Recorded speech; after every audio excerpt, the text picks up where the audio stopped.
Hello students, how are you? I hope you all are good and ready for study. Yes, today we are going to start our new chapter which name is the mental scars. So first students, you should know the meaning of scars. Scars means mark. Mark means कोई आपको चिन्हित हो जाता है ना, कहीं पे चोट लग जाती है तो उसको बोलते हैं बच्चे scars. So here are some words. First we should know the meaning of these words. First is quarrelsome. Quarrelsome means क्या होता है? जो आर्ग्यू करने वाले होते हैं ना उनको बोलते हैं quarrelsome.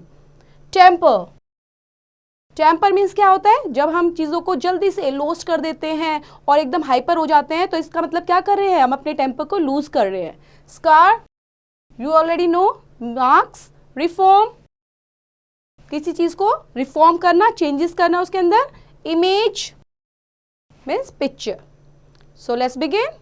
Anuj was a peevish and quarrelsome boy. He often lost his temper. He could grow angry on almost anything.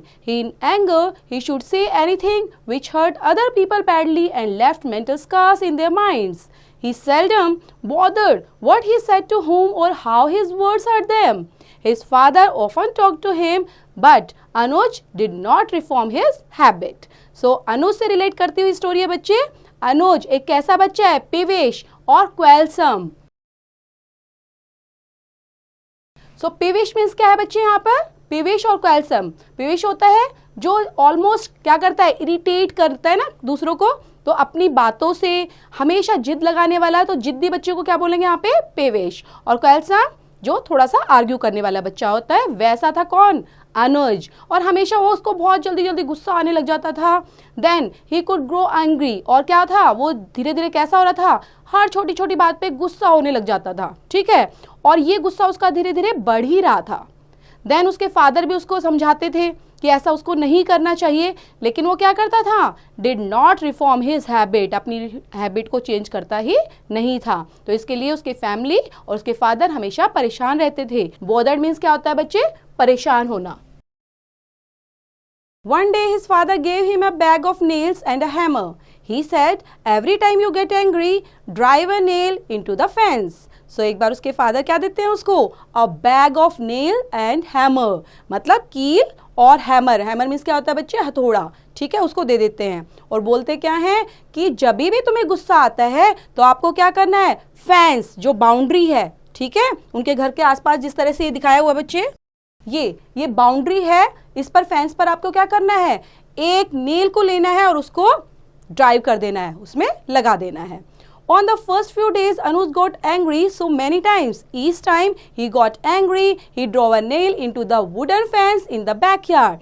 He amputated almost half of the bag in a few days. Gradually, he started to learn how to control his temper. With passing days, he grew angry fewer times. So, क्या करना start किया? जैसे उसके father ने बोला था बच्चे, वैसे उसने स्टार्ट कर दिया अनुज ने. तो पहले क्या हुआ कि उसका जो हाफ बैग था, ठीक है, जो फुल ऑफ नेल्स था, अब ऑलमोस्ट हाफ हो चुका था, क्योंकि उसको बार बार गुस्सा आता और बार बार क्या करता? बैकयार्ड में जाता और उस वुडन फेंस में नेल को ड्रॉप कर देता. देन ग्रेजुअली स्लोली क्या हुआ बच्चे? He started to learn how to control his temper. अब वो धीरे धीरे सीख रहा है कि उसको अपना टेम्पर जो कंट्रोल नहीं हो रहा उसको कैसे कंट्रोल करना चाहिए. सो ही ग्रू एंग्री फ्यूअर टाइम्स. अब धीरे धीरे उसको गुस्सा कम आने लग गया.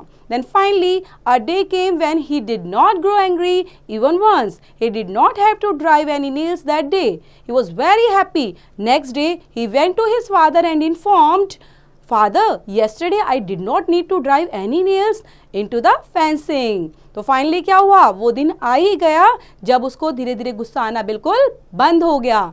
Then he did not have to drive any nails that day. उस दिन उसने क्या किया? एक भी नेल्स को ड्राइव नहीं किया फेंस के अंदर. और उसको कैसा लग रहा था? He was feeling very happy. So next day he went to his father और क्या बोलते हैं? Father, yesterday I did not need to drive any nails into the fencing. That is marvelous, said his delighted father. Now you have to do one thing daily. Remove one nail from the fence every day until all of them have been removed. तो उसके father काफ़ी खुश होते हैं और उसको शाबाशी देते हैं और बोलते हैं दैट इज़ मार्वेलस। और अब तुम्हें क्या करना है, डेली 1 नेल को रिमूव करना है फेंस के अंदर से, ठीक है, तब तक सारी नेल्स रिमूव नहीं हो जाती। Anuj shook his head in the affirmative. अब अनुज क्या करता है, अपने हेड को शुक करता है। शुक मीन्स क्या होता है बच्चे, हिलाना। ऐसे हम नॉडिंग करते हैं ना, वैसे ही, तो अग्री हो जाता है। A few weeks later he informed his father that he had removed all the nails. His father took him to the fence and said, look, you have removed all the nails, but can you see the holes? The fence is never going to be the same. When you say mean things to a person, a mental scar is caused in him. This scar cannot be removed just as these holes cannot be removed. Anger is such a bad thing. This leaves your poor image in others' mind.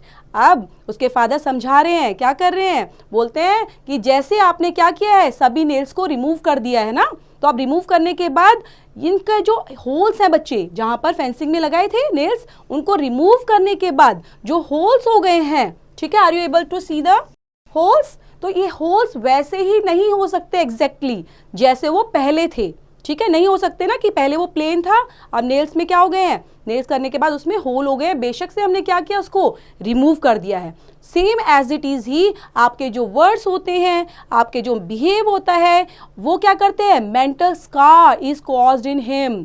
और हमारे mental scars मतलब कहीं ना कहीं हमारे दिमाग में वो चीज़ें छप जाती हैं, उनकी छवि बन जाती है जो कभी भी रिमूव नहीं की जा सकती। तो इसलिए हमें क्या करना चाहिए, एंगर को हमेशा कंट्रोल करना चाहिए, because anger is such a bad thing.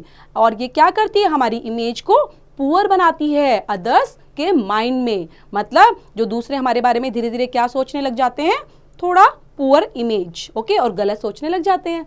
So that is the end of the story बच्चों। I hope you understood. So इसको पढ़ेंगे, रीड आउट करेंगे, रिलेट करती हो एक्सरसाइज, डू योरसेल्फ।